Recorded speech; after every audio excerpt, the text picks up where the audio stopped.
네, 시청자 여러분 안녕하십니까? 구독자 여러분 안녕하십니까? 100원, 200원 후원해 주시는 분들께도 이제 감사의 말씀드리고요. 제가 오랜만에 또 살아있음을 증명하기 위해서 동영상을 이렇게 제작을 했는데요. 최근에 어저께가 이제 광복절이었죠.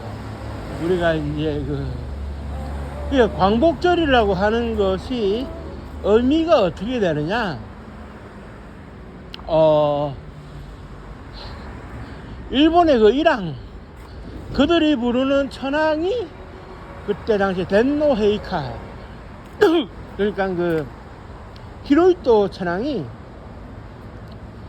항복에 대해 가지고 받아들이겠다고 오금 방송을 했던 날, 그러니까 말로써 방송을 했고, 일반 국민들은 일본 천황의 목소리를 처음 듣기 때문에 상당히 경이로운 일이다 그래가지고 이제 엎드려서 그 얘기를 들었는데, 그러니까 히로히토가 썼던 표현은 구어체예요, 구어체. 그러니까 1868년도에 그런 메이지 유신이 단행되고 난 이후에는 쓰지를 않는 문체였기 때문에 그때 당시에 많은 일본 사람들이 무슨 말인지는 몰랐어요. 그게 이제 저녁에 8시 무렵에 일상어체로서 한 번 더 번역이 돼 가지고 설명이 들어가자 그제서야 일본은 패망한 걸 알게 되는 거고, 우리로서는 정확하게 이제 말하면 그 다음 날인 8월 16일 날 만세 사진이 찍힌 거예요. 그러니까 8월 15일은 일본에서 항복을 받아들인, 포츠담 선언을 받아들인 날이고, 우리 입장에서는 8월 16일, 그러니까 양력으로 치면 오늘이 우리가 항복과 광복의 기쁨을 맛본 날이었어요. 그런데 이제 최근에 하영이라는 연예인이, 저는 누군지를 잘 모르다가 이번 일을 계기로 알게 됐습니다만은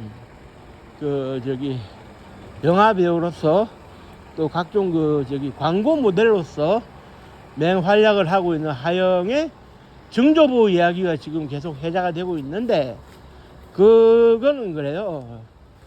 하영의 입장에서는 증조부가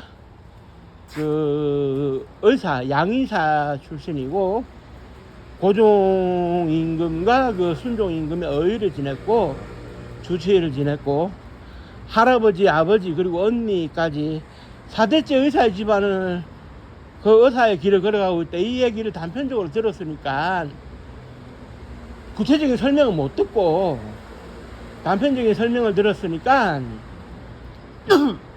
우리 집안이 대단한갑다, 잘 살고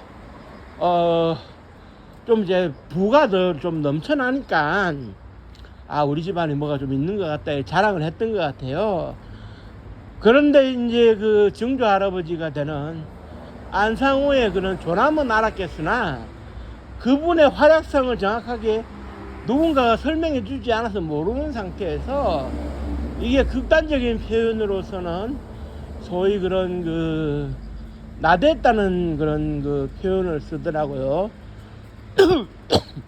나댔다는 표현을 쓰는데, 하영이가 너무 자랑을 하다가 증조부 안상호의 행적이 밝혀지면서 이제 논란이 됐고, 뒤늦게 알게 된 하영은 좀 억울하다 하면서도 이렇게 사과를 하는 그런 어설픈 장면이 연출이 됐는데, 일단 안상호에 대해 가지고 조금 설명을 드려야 될 것 같네요. 이분은 1902년도 도쿄에 가가지고 의학원에서 서양의 의사 자기를 처음 의사 면허를 받은 사람이었어요.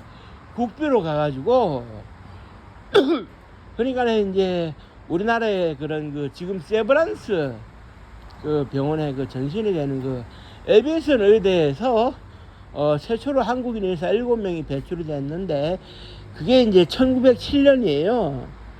그러니까 이번에 이제 그 김염이라고 해가지고 원래는 그 본명이 김덕린인데 불꽃 같은 삶을 산다 그래가지고 불꽃 염자를 써가지고 김염으로 개명을 하고 항일 영화에 출연을 했고 중국 역사에서 딱 한 번 있었던 영화 항제의 그 앙케이트에 1위를 차지했던 불세칠의 영화 항제 김염의 그 아버지 되는 독립운동가 김필순, 이분들이 1907년도에 7명이 배출이 됐는데 이분들보다 5년 빠르게 이제 배출이 됐으니까 아무래도 이제 뭐가 되느냐, 그런 그 최초의 양의사가 되는 건데 그 이후에 이제 논란이 여러 가지가 있는데 1909년 이재명 의사의 칼에 저격을 당한 이완용을 치료하는 데 도와줬다는 거는 뭐 의사가 죽어가는 사람을 살리는 일은 당연히 하는 것이기 때문에 그거는 이제 그 문제 삼고는 못 되는 것 같고, 지금 현재 가장 크게 의혹을 받고 있는 거는 고종 임금이 독살을 당했어요. 그 저기 식혜에 비상을 넣어가지고 이제 마시고 이제 그 독살을 당했는데 독살이 크게 두 가지입니다. 이빨이 다 빠지고 이제 그 목구멍에 이빨이 다 모여 있다라든지 온몸에 살이 부풀어 올라가지고 그런 그 염을하기 위해서 골룡포를 찢어야만 했을 때 살점이 묻어 나오더라. 그 외에는 시신이 빨리 검게 부패하더라. 이런 것들은 독살의 흔적이거든요. 그런 것들 지금 얘기가 되어지고 있고, 그런데 이제 이것과 관련돼 가지고 그 당시에 이제 궁궐의 왕실에 물품을 조달하는 책임을 맡았던 한상학이라는 사람하고 지금 문제가 되고 있는 의사 그 저기 누굽니까, 그 안상호 요 두 사람이 관여된 거 아니냐. 그래 이제 이 두 사람의 이름은 그 유명한 친일파였던 윤치호 일기의 주인공이 윤치호 일기에도 그대로 이제 드러납니다. 관련이 되어 있다는 소문이 있다. 그리고 이제 대정친목회에 가입이 되어졌다는 거는, 대정친목회라는 것이 이완용이 주도해서 만든 단체인데 대정은 이제 그런 거예요. 1912년인가요? 메이지 천황이 사망하고 난 다음에 등장한 다이쇼 대종천황을 기리는 그 친목 모임이거든요. 친일단체예요. 거기에 가입을 해서 한 5, 6천 원 돈의 돈을 이제 헌납을 하고 뭐 이렇게 친목을 다졌다. 이걸 친일로 볼 수 있느냐? 볼 수 있죠. 왜 그러냐 하면 5, 6천 원이 지금의 우리가 담배값 5, 6천 원이 아니거든요. 그때 고래등 같은 기아집이 500원에서 1000원 하던 시절이었어요. 그리고 이완용의 재산 300만 원이라고 하는 것이 오늘날 650억 정도에 해당되는 상황에서 5, 6천 원을 냈다는 것은 거의 뭐 일반인들은 뭐 10원, 20원 가지고 다투는 그 시절에 쌀값이 그때 당시에 10원 안 하던 시절이었으니까 그 뭐 쌀 그 5, 6천석을 살 수 있는 5, 600석을 살 수 있는 그 뭐 어마어마한 돈이죠. 5, 600석이라고 하면은 한 석에 80kg를 잡았을 경우에 뭐 4인 가족 기준으로는 1년 동안 그 떨어지지 않고 이제 쌀을 먹을 수가 있는 그런 그 양인데 간단한 건 아니죠. 그러니까 이제 그런 것들이 이제 친일의 요소. 그 다음에 일제가 내선일체, 그러니까 일본인과 그 저기 그 한국인이 식민지 조선인이 하나의 몸이 된다 해가지고 결혼을 장려했을 때 일본인 아내와 일본식으로 결혼을 하고 나는 조선 사람을 멀리하고 조선 사람이 먹는 음식을 나는 즐겨하지 않는다라고 하는 것 자체가 어떻게 보면 맵고 짠 음식을 안 먹는다는 것 자체는 의사로서 건강을 도모하기 위한 측면이 있어요. 하지만 의도적으로 일본인화 되어 가지고 살아갔다는 거는 친일의 한 요소로 볼 수 있는 것이죠. 지금 현재 친일 인명사전에 등재가 된 사람만 친일은 아니거든요. 거기에 빠져있는 사람들도 엄청 많아요. 그리고 뒤에 변절한 사람도 엄청 많고, 그래서 안상호는 대단한 친일 인사라고 볼 수는 있는데 친일 인명사전에 등재가 안 됐기 때문에 후손들이 좀 떳떳한 거는 같습니다. 그런데 이것과 관련되어져 가지고 결국에는 그런 것 같아요. 뭐라고 그래야 되느냐, 집안의 어른들이 선을 그어주고 정조부가 어떤 사람이니까 함부로 어디 가서 얘기하면 안 된다, 조심성 있게 자기 반성을 할 수 있도록 가르쳤어야 되는데 가르치지를 못하고 결국 하영이 이렇게 떠들다가 역으로 공격을 당하는 이런 사태가 온 것 같습니다. 뭐 이미 그 광고주들이 손절을 시작했다 이런 얘기도 나오고 있는데요. 저는 그렇게 생각합니다. 이 일로 인해 가지고 하영이 소위 공격을 받아 가지고, 누리꾼들의 공격을 받아 가지고 멸문지화를 당한다든지 연예계에서 매장이 된다든지 하는 거는 좀 바람직하지 않다라고 봅니다. 물론 우리나라에는 아직 연좌제가 살아있어요. 부모 자식 간에 아직까지 연좌제를 봅니다.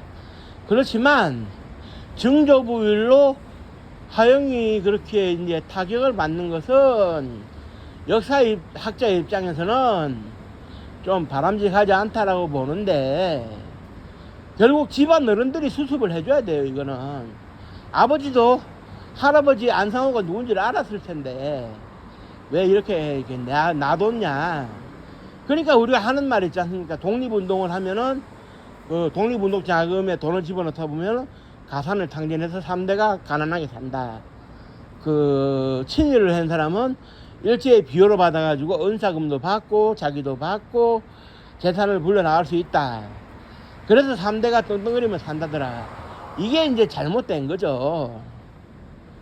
그런 상황에서 이제 하영 집안의 내력이 그렇게 되다 보니 누리꾼들로부터 심한 공격을 받고 있는데, 제가 역사학자의 입장에서는 하영이 그렇게 이제 공격을 받더라도 본인이 이겨내야 되고 부모의 도움은 받아야 되겠죠. 부모의 도움은 받아야 되는데 일단은 그렇게 생각합니다. 하영이 씩씩하게 이겨낼 수 있는 그런 그 정신력을 가지고 있었으면 좋겠어요. 본인이 이겨내지 못하고 주저앉으면 그건 본인만 손해죠.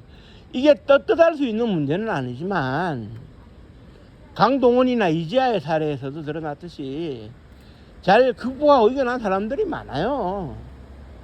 뭐 우리나라 조상을 따지자 보면은 일제강점화 강제화된 억압 속에서 자유롭게 살아가는 사람이 얼마나 되겠습니까? 그렇다고 뭐 일제 기간에 뭐 식산은행이라든지 동양식주식회사라든지 요런 데 일을 해가지고 뭐 월급 받고 살았다, 요런 사람까지 다 친일로 몰 수는 없지 않느냐, 맞는 얘기입니다. 하지만 지금 와가지고 부끄러운 것도 있을 겁니다. 그렇다면 우리가 이 문제를 어떻게 이제 짚고 넘어가느냐, 사회적 공감대가 형성되는 상황에서 어떠한 기준을 세워가지고 우리가 이제 반성의 잣대를 마련하고 사상적 커밍아웃을 할 수 있는 기회를 만들어야 된다고 생각하거든요. 무조건 외면하고 숨긴다고 해결될 문제는 아닙니다. 그때 당시에 기록이 엄연히 남아있기 때문에, 그렇기 때문에 우리가 이번 기회를 통해 가지고 과거의 잘못된 역사에 대해서 바로잡고 좀 더 자기 반성을 할 수 있는 그런 계기가 하영에게도 마련이 됐으면 좋겠어요. 일방적으로 공격만 퍼붓는다고 해가지고 될 문제도 아닌 것이고, 하영이가 숨는다고 되는 문제도 아닌 것이고, 연예인은 대중들이 소비를 해줘야 되고 대중들 앞에서 소비가 되어가지고 먹고 살아가는 사람인데, 이번 기회에 하영이 그 자기의 그런 그 생계 수단을 잃게 된다는 거는 결코 그 바람직하다는 생각은 저는 들지 않습니다. 누리꾼들의 그런 비판적 상황이 가혹하다고 볼 수는 없겠지만 하영도 이게 받아들이고 이겨내야 되는 건 있어요. 사상적 커밍아웃을 해야 되는 건 있고요. 우리가 진작에 해결하지 못한 이런 문제로 인해 가지고 계속 이렇게 뻥뻥 터지는데 저도 마음이 아프네요. 부디 이번 일을 계기로 하영 본인이 잘 이겨나가기를 바랍니다.